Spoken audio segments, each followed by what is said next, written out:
Good evening. In a special interview, I have this kind lady has done me the favor of being willing to sit and talk a little bit about our school, our association school, Sioux Falls Lutheran. And there's so much going on. Principal Tia Esser. So we are sitting in the completed chapel, which was it completed during the COVID period? It was. They just are really putting the final touches on it. In fact, there's just one little thing that needs to be finished, and can't really see it in this video, but there's drapes on either side of us, the theater drapes, and they came a little bit long.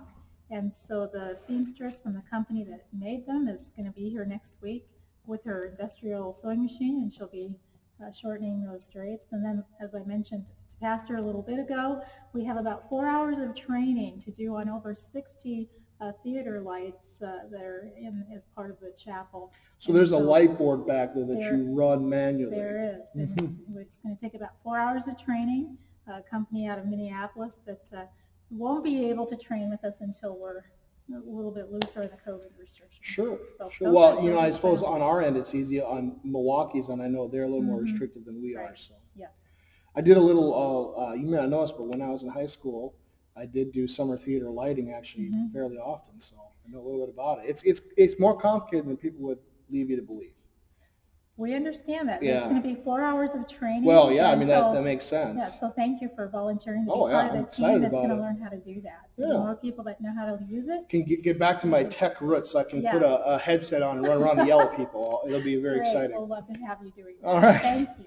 So, there with everything that's happened with COVID and shutting down the school and the whole state, so many things have transpired at the school lately that we've gotten emails about. It's not that there hasn't been information, but the thing is, the isolation, when our only source of information becomes the emails, it gets to be an inundation of them, and we don't necessarily catch on to everything that's. So tell me about all the new things happening at the school right now.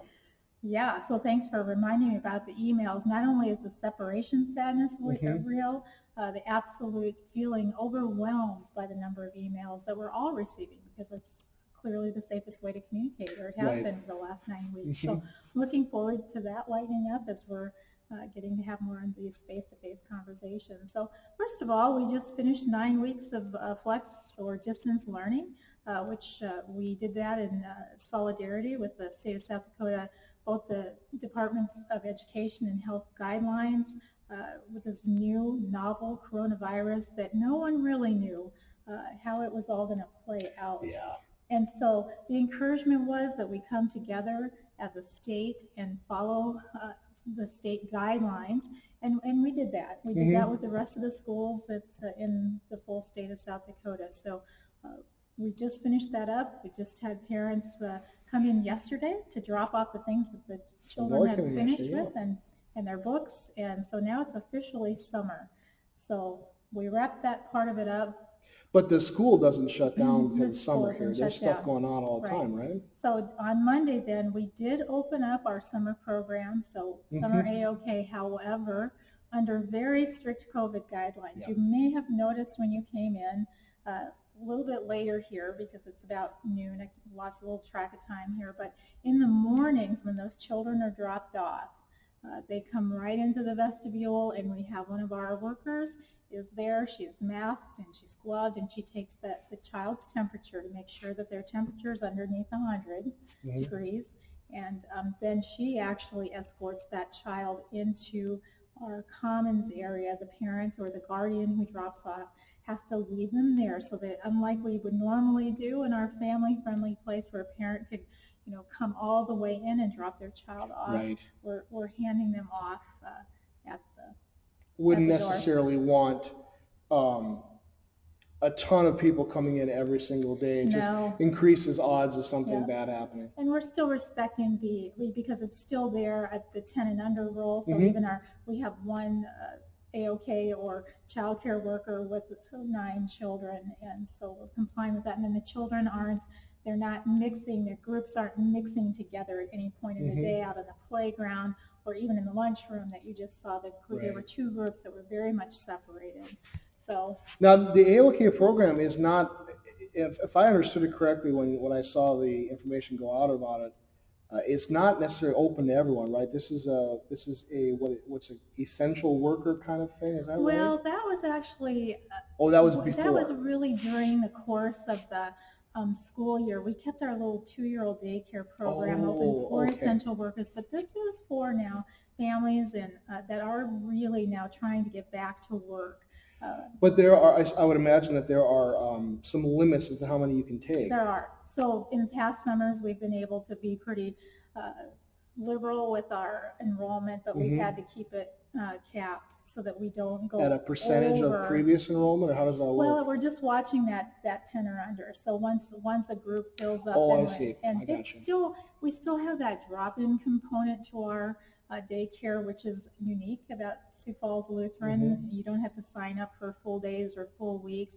However, we have encouraged that more this summer, just because we need to make sure that with that smaller group, that we're maximizing our resources, the human resources, and making sure that we can serve more families. Now, I just, this came to me. We didn't plan on this question, but I want to kind of ask you. I just found out yesterday they closed they're going to not open the pools this That's summer. right. And you guys were you taking kids to pools We usually this did. summer? How do you think, do you have any strategy? Have you guys thought at all about how you're going to manage a whole summer with fewer opportunities of things to do? We did, and we knew that going into this that we wouldn't be doing field trips because not just pools. We would take them over to McKinnon Park for summer theater. We would take them bowling. We would take a lot of places. So imagine now the blessing of this place and 20 acres of land and that beautiful playground, and then very, very creative child care workers who are just going to, we can bring things into the students, whether it's outdoor campus or different types of things, sort of bringing the field trips into them so that we can still comply. So we just see it as one more amazing thing about being here at this time and place, that we have so much space for our children. Yeah, we did some rock picking on the back property, and you're right. There's just so much room to run right now. I almost wish that little pond back there was palatable. They could go swimming too, but yeah, no, I mean, you'll have to probably think. Laura and I were talking about the other night, and I thought, maybe the school should go out and get one of those really big portable pools and have it in the backyard. And I was like, it's going to be way too much complication. It'd be too hard to manage and stuff like that. We've done that. We've gotten kiddie pools and things like that. Yeah. And there is one out in the preschool area. So we'll do more of those types of things. And who knows, as the summer moves on, if we've learned one thing, what's restricted today is potentially going to open up tomorrow. It's a changing game. I keep telling people who talk to me is they want definitive answers for 3 months from now. I was like, I don't even know what's going to happen a week from now. No, the way things have been going. Right. So we can plan a little bit, but I think even as we think about how we're going to open up next fall, we know it's going to look different. Well, that's a great transition. Let's talk about that. So we've got other things we want to talk about, new things happening in school, but since you're there, what do you think this fall is going to look like? Well, I'll start out with what I hope it looks like. Okay. And what I hope it looks like is very similar to what we've been able to do in the past, and that is our first day of school is scheduled for August 26th. Right now, we're planning to have everybody here. Okay. So depending on how... And when you say everybody, you mean not just the... Preschool through 12th grade. The high school on campus here starting on time. And thanks for asking, because a lot of people have already asked, well, are you going to start on time? And my response to that would be, unless the Sioux Falls area would have another big surge of COVID right there when school is starting, and we'd have to have that 2-week timeout to make sure everybody's quarantining and those types of things. I just can't imagine why we wouldn't go ahead and get started. And that's the read that we're also getting from the South Dakota Departments of Health and Education as well. What they've told us and what they've asked us to do is to plan for lots of flexibility in our calendar. So it could be that we start on time, and then if there's a big surge in the area, we may have to shut down for a couple weeks, or if we have an infection right here in school, that we would go into that deep clean and give everybody that 14 days of quarantine. I think what we won't see next year, next school year, unless we would have a statewide issue. I don't think we'll see statewide shutdowns like we did this spring. Yeah. I think it'll be localized. I agree. And the really telling thing too is you look at all the numbers. If you take out the hot spot of Smithfield, the numbers per our size, our area of the state, very, very low. Correct. Not to say, I'm not trying to downplay anything, but I agree with you. I think going forward, the future looks bright. So you're starting August 27th. Talk a little bit about the high school integration. How is that going? It's going really well. And so part of all of those emails that you're talking about that perhaps maybe got lost, and it's important especially for our Redeemer family to Well, know. I'm sorry. I don't mean to say that. I mean what I mean to say is, sometimes, let's be honest, I'm a pastor of a congregation. People are as informed as they want to be, you know? Well, So I think I sometimes get that. maybe information in a different way is helpful. I don't mean to say that it's been too much by any means. Oh. So you were saying about the integration I'm saying of school. it's too much. I know what kind of emails I'm Oh, getting. well, So there you go. It's nice to just be able to talk. Yeah. So as we communicated last spring, it was important for us to find a principal that had high school level experience to be able to shepherd the high school students and families onto this campus. And the timing was such that after 9 different contacts with that very qualified people, that we were unable to find someone that was able to come this year. We were a little bit late in the game. Generally, with a position like that, you start a little bit earlier. It just wasn't a good transition This time. is a good point, but I might even ask you to backtrack even further. The original idea was for you to be acting in more of a principal role, right? And Sandra, and then to have a head of school. Yes, and we had called someone. Can I refresh my memory? His name is Rob Cooksey. That could, right. Now, and that was the original plan, but then that wasn't going to work.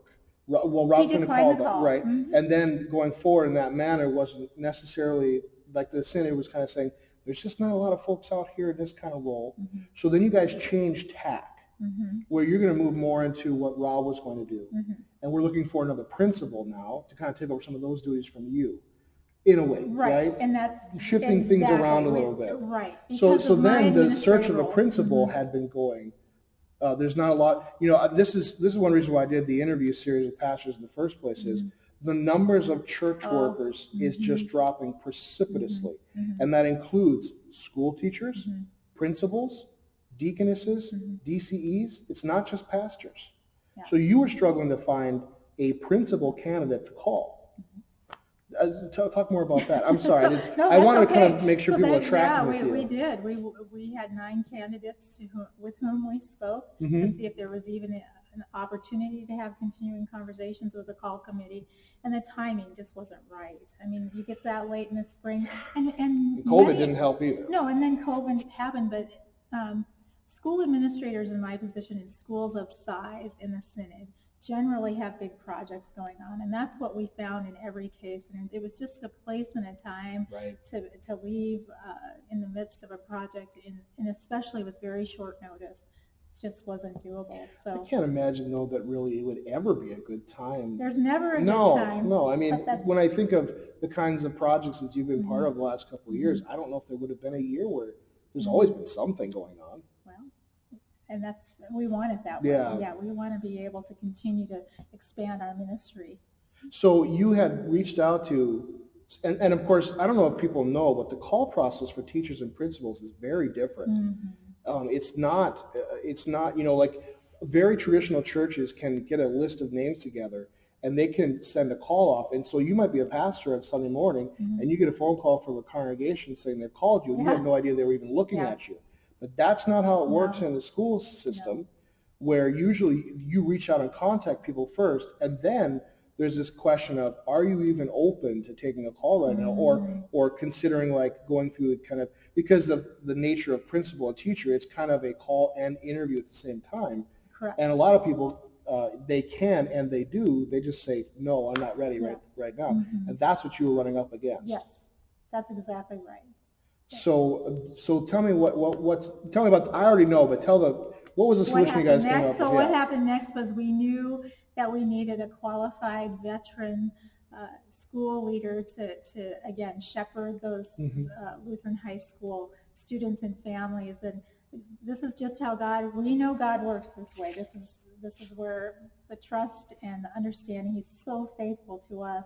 You know, Rod Lenz, our dear friend Rod Lenz had left his position at Children's Home Society a year ago, and he was ready. He'd taken a year to just sort of, I suppose, dip his toes in the retirement pool a little bit and spend more time with his family and his children after having served at a very demanding job for 9 years. And he just said, you know, I'm ready to serve. And if there's something you need me to do. Well, he had already subbed some too. He had been subbing a lot. I brought in Moses one day and he was subbing in his wife's classroom. So he'd already been serving in that context. So when all of these other opportunities fell through, I just talked to my school board in March, and I said, so what would you think of this? And of course, Rod is such a well-known quantity because he was the principal at Sioux Falls Lutheran School for 9 years. I took the reins from him back in 2010. He had been here since 2003, so 7 years, excuse me. He was here for 7 years. And so he was a known quantity. He's a solid educator and a highly respected everywhere he's gone. And well-established leader. And he is just smacking this thing out of the park right now. He is taking a great deal of time to contact each and every high school family. And so he's presently going through the students' transcripts with them to make sure that we have everything in order so that they get the credits, they have the credits that they need to graduate. And perhaps looking at maybe for future classes, and then things future like that. Classes. And so he's about 3/4 of the way done with that. And for those of us that know Rod, we know that he is doing a beyond thorough job. I was going to say thorough. And just, he's that friendly and warm, trusted person with so much experience, not just in education, but I call him the special educator extraordinaire because that's really a passion for him. He would tell me things that he did at Children's Home. I was just amazed at the patience. Yeah. I don't think I'd have it, to be honest with you. Yeah. He dealt with the toughest situations there. Will that mean that he'll help out with some of the special ed that might go on here at the school in the future? Sure. So when you think about not just Rod Lenz, but Brenda Bernard, so who also has 2 of them with extensive special education background. And so Brenda, for the year that she's been here already, lifted our special services. Now, before that time, before Sandra came and now Rod, we didn't have, I wouldn't say we didn't make an effort towards it or didn't try, but we didn't have as quality resources as we do now. Well, we partnered with the public school to whom we were assigned, so we spent a lot of time shuttling kids back and forth between our public school partners. And now we can do that. That went away. So now our kids are just with us all day long, getting those special services. We do have a part-time special education teacher that offers those services. So, Now, so Rod's going to come on. Rod has come on as a principal. Sandra is going to. They're gonna massage their duties a little bit in order to make sense of this high school, grade school kind of thing. You're still going to be highly involved as principal, but also you're going to be kind of taking up some of those duties that Rob could see might have if you're taking the call. Then have we already begun the campaign to start building the high school as well? We did, but that got, with the COVID, that got put on the pause, just like a lot of our other fundraising efforts. So to date, we have $165,000 in pledges and cash for the high school wing. We just had a board meeting last night, and we did pass our 2020-21 consolidated school budget, preschool through 12th. That must have been a complicated thing to do for the first time. It was a big lift, and it was actually, we would normally have done that in April, but with COVID and then the fact that we had just bigger, more puzzle pieces to put together, we delayed implementing that and passing that until last night. So one of the things that we talked about is that the benefit of there have been good things that have happened. So for example, petroleum is at its lowest prices ever, and so we're talking about and getting quotes for adding 60 parking spots to the east. Because we have because asphalt now- charges will be cheaper. Yes, and we have high school students who will Right. be driving. So that's one of the things that we're trying to figure out how to do a United Voters Assembly meeting online. Where will the new parking lot go then? Well, it's straight, the additional 60 spaces would go straight east of the Other parking lot? well, of the ones that are already out there on the furthest Oh, sure. south border. Yeah. So, Gotcha. yeah, it's hard to describe. I had a diagram, but. Yeah, maybe we can, I'll put a link in there too. Has Frank done a drone overview of it at all? I think I saw one actually in the Yeah. end of the 8th grade graduation video. So Maybe we could I'll ask get him to, tag into yeah, that. people can kind of see an overview of the, Yeah, of the But I just facility. want to be clear, so I don't get anybody confused, that in order to do those parking lots, we would need to get voters' approval. So Oh, we sure. will This be is all looking for just a United plan right Voters now. Assembly Right. meeting Yeah. online. I know Frank and Scott Peters are working on that now. Well, no, but you're right. This is an opportunity Yeah. that this thing has availed. I mean, there's been a lot of things taken away, but this is an Mhm. opportunity. We should probably jump on it while we can. Yeah. Yeah, and the other thing I would add to that, because this was part of last night's meeting too, is that the school closure happened right the same weekend that we would have normally had our Hearts on Fire auction. I was actually just going to ask you Yeah, that. When's that so- scheduled for? So we're going to do it completely online, and we're going to do it in June now. And so what's nice about that is we're going to be able to open up the audience. It won't be just for the people that purchase tickets. Mhm. We'll be able to open it up to everybody in our school community. And we believe that it was really important to put all of the proceeds this year towards tuition assistance. So one of the things that the fallout with COVID, again, are families that have lost jobs completely or in part, just a downturn in hours. And I just got my first draft of the applications for tuition assistance, and we've budgeted for up to $200,000 in needs-based tuition assistance.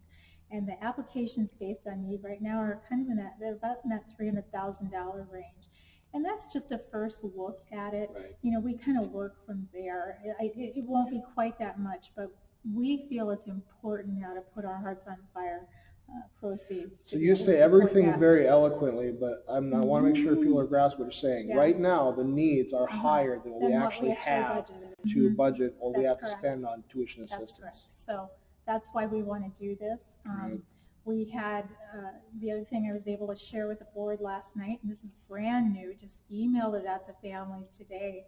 One of our kind donors was concerned about families who wouldn't normally qualify for our needs-based tuition assistance, but temporarily would Sure. because of a loss of job. Right.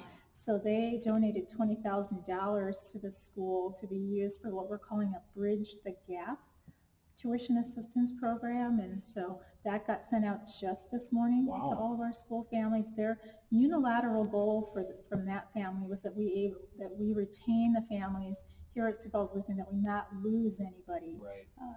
Can I ask, just for information's sake, like, I won't ask for numbers specifically, but what kind of percentages are we talking of people in the school families who have had job downturns? Well, that's a hard number for me because I don't know for sure, but what I can tell you, during the 9 weeks that we were out of school, so here's a number that will help you. We had 160 preschool students, and of those 160, we had almost 40 that contacted us and said, we can't keep paying tuition, or we've got to withdraw our child, or we need help. And so the preschool number is I think the more telling number, because preschool is not an essential service, so to speak. It is a choice. However, our preschool teachers, as you know, continue to work. They too have milestones and benchmarks that are very important for our early childhood children to reach. And so we did everything we could to try to help them on the tuition side of things, but to keep them engaged, because those teachers were working just as hard. So a fair number of the preschool parents and probably some parents besides in other grades were affected and have had economic ramifications Yes. of losing jobs or even Yes. part-time work or being furloughed, things like that. Mhm. That is too bad. Yeah. So we have the high school getting integrated, and maybe just a side question. I don't want to take too much time to talk about it, but with the high school being on campus and the middle grades being closer, as opposed to, I know at one time we had at the old building we had those kids working with the high school kids, maybe to play basketball, stuff like that. Are sports, i.e. basketball, maybe track, maybe soccer, going to be easier for the school to pull off now with everybody on one campus? Another really good question. So part of last night's budget was a very robust, what I call activities and athletics package. So taking what the high school and the middle school have done well in the past and really what I would call blowing it up. So what do I mean by that? So inside of that package, we've included stipends for part-time athletics, athletic activities director, and left placeholders to make sure that we have the right kind of stipend money to put behind getting high quality coaches and directors into lots of different areas. So we talked about taking what we've done really well and expanding on that. And with high school, I imagine this has something to do with that too, right? As you know, the high school has this phenomenal drama program that the Albers, Heidi, and Austin have built, and so they can't wait to get in here. And so we made sure that we left plenty of room in our budget to support them and the school children that are the students that are just so invested in that program. Same thing with marching band. We look forward to, heading into volleyball and having our own school-sponsored. So I'm excited about this, but our own school-sponsored basketball teams. We have enough student interest, certainly on the boys' side. Haven't surveyed the girls yet to know if we've got enough girls to be interested in, but it's fairly typical at a smaller school to incorporate, like a high school boys team might incorporate 8th graders if necessary. And we can do so that. That'll be easier here with everybody being in one place. Yep, we can actually the South Dakota State High School Activities Association would allow us to include 7th and 8th graders. Right. But we'll see. We're thinking we have enough high school age kids to field a JV team. We'll be competing in the Class B here in the southeast region of South Dakota. So we're going to be looking for coaches. Well, wouldn't it be amazing? I'm just looking so forward to being able to watch a sporting event in person. I always enjoyed when I was in Breckenridge going to. It was easier there because we were in one town. There was one high school. Now Sioux Falls, there's 5 different high schools, and it's hard to get around and see everything. But it's fun to go see games that my kids were in, from church. Right. And so I can't wait for that opportunity to watch some basketball games with the kids from the school, and also come in here and watch some presentations, whether speech or drama or choir or band. Right. And so on that note, we did budget with the Albers, the directors of the drama program. They're planning their very first musical this spring. So don't know what they've settled on in terms of which musical that is exactly, but now we're going to be able to really put all of our gifts together. My mother works for Shiloh and Bismarck, and she does a musical every spring and a 3-act play every fall. So I'm really close. We've always been a family in drama.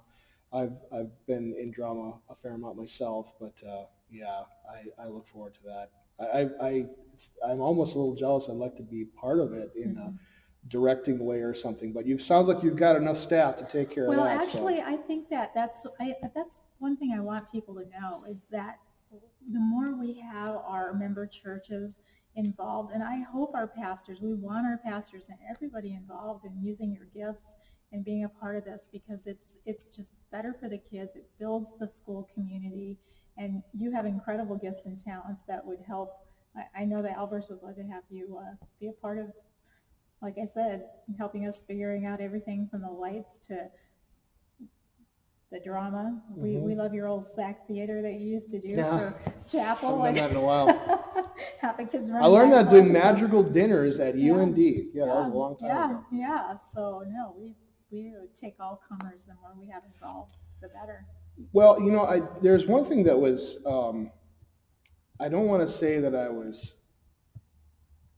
terribly trepidatious about, but it was a little concerning, and I'd love for you to tell me about it. We've had a fair number of people move on from staff this year. And what is the methodology or the practice? First of all, how is it going? And then what is kind of the practice of replacing those folks? So what we had Mrs. Noble, Tina, and then I suppose Sandy Towns, right? Is she fully retired this year as well? Right. And then is Mr. Bainey retiring as well? Mr. Bainey's retiring, yep. And so how is the process going right now? I think there's been actually a lot of work done to replace those folks. Right. I don't know if everyone's really aware of it though. Yeah. So tell me about that. Okay, so now you're really tapping into my memory bank. So when we have usually retirements, we know well in advance, and so we go to work pretty quickly. And so last spring, the board, when you talk about those early childhood teachers, put together a call committee. And so the call committee is directed by our board, and we have a certain number of members that we have to have involved in the types of members. We have to have 2 board members, and a board member has to chair the committee. We typically have a faculty member that would have some significant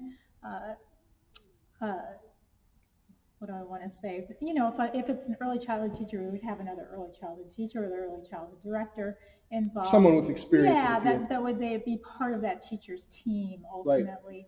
Right. Try to have a parent in there, and generally have a pastor involved as an ex officio member. So those are all board directed from a call committee. So we had the call committee put together this spring, and for example, with Mrs. Lenz's retirement, we were able then to issue a call, and we did that last night, to Mrs. Susan Olson, who is Pastor Olson's wife, so she'll be taking over in the Fantastic Five spot.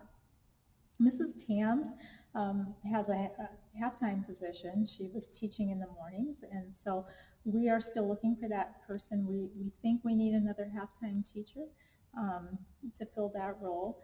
Of course, Mrs. Bolt is leaving.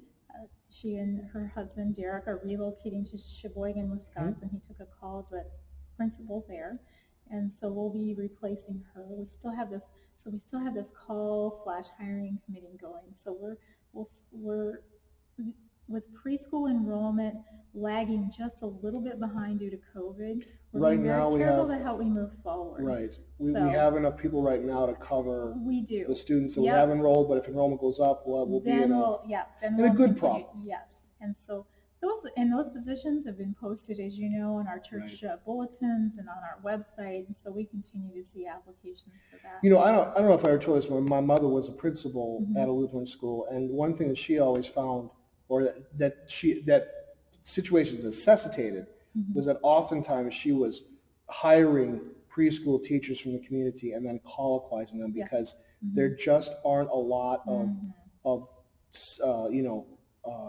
Concordia trained preschool teachers that are willing to take a call. They might already have a call, they might be working. A lot of times these Concordia trained preschool teachers are married to a pastor and they can't take a call. I mean, it's very complicated. Well, the other part of this is, and you touched on this early on in this conversation, and that is the very first thing I do when we have a position open up is there's a way to go in and you post the position, essentially. There's no better way to say it, with every single Concordia University in the United States. I didn't know that. I do that first. Right.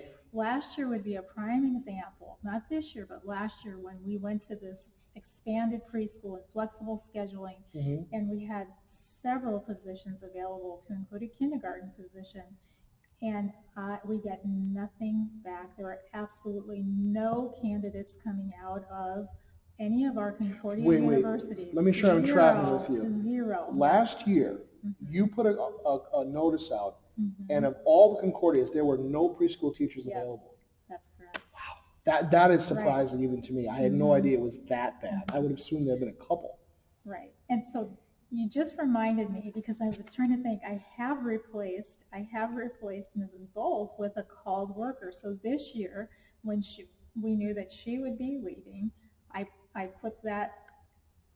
pulled the trigger with this. It's a computerized website program, just letting these things. So where's this worker coming from? She's coming from Concordia, Nebraska. Mhm. And so her name is Jacqueline Berg, and she's a native of Brandon. So her Oh, home church wow. was Blessed Redeemer. Wonderful. So there you go. So we did get a call to her for Excellent. this year, but that has not been the case. No, I think the one that's taken the most attrition really is the teachers. Mhm. I think pastors are important, and they've gone down, but I think your odds, if you needed both, let's say, Mhm. your odds of getting a pastor are probably a little higher than getting a teacher right now. Yeah, it's tough. We just found out yesterday that the high school science teacher, Mrs. Crack, resigned her position. So first thing I'm doing when we get done here is I'll go to the placement offices for our Concordias and see what we have, if they have any help there. But it's late. It's already It May, is, yeah, and it's tough. February is kind of the season to be. How would we go about doing that then? Would we contract someone to come in and Yes. teach science then? Yes. Would that be kind of like a sub, or would we contract for someone from the public school? How does that work exactly? Well, hopefully we can find someone. Like maybe someone retired? So what we try to do is find someone that is LCMS Right. that we can, get from our own LCMS community. And then if we can't do that, then we hope prayerfully find someone that's a solid Christian to be involved with our community here. Right. And then we do things to help them onboard and understand what we call our ethos is, so that they can come in and feel, comfortable understanding our theology as Lutheran Church Missouri Synod members, and that they can support it. And it's too bad you're not looking for a math teacher, because I know of a math teacher in the congregation who's retired, but not science, unfortunately. Yeah, and the science teachers are hard to find. Yeah. And specifically, we really could use someone that's got that physical science background with physics and chemistry. Oh. Great if we found that person. So okay. If you're out there. Well, I know Don Botel taught math, algebra. He might have even taught physics, but I don't think he ever taught chemistry. Yeah. Yep. So we'll be busy looking for that person. Yeah, I put you on the spot, Don. Now you're gonna have to answer some emails. Yeah. Well, there's been so much. What is there anything else that in terms of information about the happenings and goings on in the school that you can think of that you'd like to add? Well, at this point, I would just ask everybody to continue keeping us in your prayers. Sounds like staffing is an issue that needs to be prayed about. By the Association of Congregations. In terms of people being open to calls, things like that. Yes. And just that networking. So even if you listen to this and you happen to know somebody that you would think would be a great fit, too, yeah, to make sure that you let me know. The other thing I'd add this summer, the Lutheran High School has always had that really fun Vaughn and Joanne Meyer Memorial golf tournament. Oh, and yes. So our own Jim Washi is, so it's going to be a little later than it typically is, but it's going to happen. And I want to say it's August 30th, but they're just starting to get that information out. If I can find out from Jim, I'll put the for sure date in the description of the video in case. So again, just like everybody, we've had this disruption in our schedule. Some of those fun, what I would say, community building fundraisers. Well, Hearts on Fire that was a bummer. We couldn't do Hearts on Fire this year. Yeah. So we'll do it differently, and certainly we will dedicate this building sometime when we can gather safely in a larger group. You thinking next fall? Yeah, as I heard today that Mayor Ten Haken is working with this council now to lift some of the gathering rules. It sounds like they're going to loosen things up again now, and this is what May 19th is the date today. So this is new. I had seen the what do you call it? No lingering ordinance, and he had already loosened it some then. Yeah, so it's like they called it the gathering ordinance. Well, which if they get it passed, then it would be the very end of May, like the 28th or the 29th is what. The 29th is a Friday, so I'm guessing that's when it would go into effect. And maybe we're thinking movie theaters, places like that. I think so. Yeah, so that's what I mean. Things change every day, and of course, along with dedicating this beautiful new building, we want to have those in-person retirement parties for Mr. Bainey and Mrs. Tams and Mrs. Lenz. So those will be celebrations. And they'll be here then. And they'll be here then. Well, that'll be fun. So, so praying that those things all come together, and just, the encouragement to protect ourselves and stay healthy and do all those things because we really want to start school and want to get back to church and all those things that I'm really love. interested in this kind of this restaurant experiment. Them open up the restaurants to I think 50% or 20% occupancy. If the numbers take a big spike, I think it's one thing. But if the numbers don't, and we've got occupancy going on, I think that's a really critical mass kind of thing, because that's an environment where you're kind of sitting close to people. I think it's the most. I've been thinking about this restaurant thing in terms of when do we go back to doing Bible study on Sunday morning, because it's kind of a similar environment. I'll be curious to see of the next 2-3 weeks how all that goes, and I think it'll really affect a lot of stuff going forward in the future. I agree. Yeah. But it's getting better every day. I agree too. It's getting better every single day.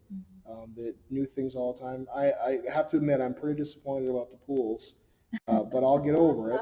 And then Wildwater West is open. Did you hear that? Yes. So now everyone's going to be there. I did have a parent email me this morning. He said, "So are we taking the kids to the Wildwater West?" And I'm thinking, that's where everybody's going to go. Yeah, it's going to bottleneck. They're going to have to limit. They're going to have to limit it, though, I think, for a little bit here. Maybe you'll have to, maybe they'll go to a ticket thing. They might. You have to have a ticket to get in during the day, so they can limit the amount of, maybe online, so I'm saying. So you don't go out there thinking you're going to get in and then don't get in. Who knows how they're going to manage it. But I would imagine they're going to have to be under some kind of restrictions in terms of the percentages. Yeah. And in the meantime, we still have plenty of rocks to pick out here. So before we, Did you find out the day we went out and picked rocks, it was fine for about 20 minutes, and then it just rained, and it was cold, and we were pretty chilly by the time it was all said and done. It's not been the best weather for rock picking. No, there's a lot of beautiful rocks out there. And the kids had fun doing it. They who was a great rock picker was Esther. Oh. My little 3-year-old. Yeah. I'm getting old, and I kept bending down to get rocks. My back was really starting to bother me. So I would walk around, and I would point it with my feet and get that one. And then she would give it to me, and I'd put it in the rock. Me and her were a team. We just went around and picked rocks. Yeah. And I was so thankful for it, because if I'd have kept picking rocks, I'd have thrown my back out. I know it. So. Yeah, it's not that bad, and it's almost addicting. I get out there with my husband, and 3 hours go by. Yeah. I don't even think about it. So. No, it is. And if it's a nice day, it really is kind of a pleasant thing to do.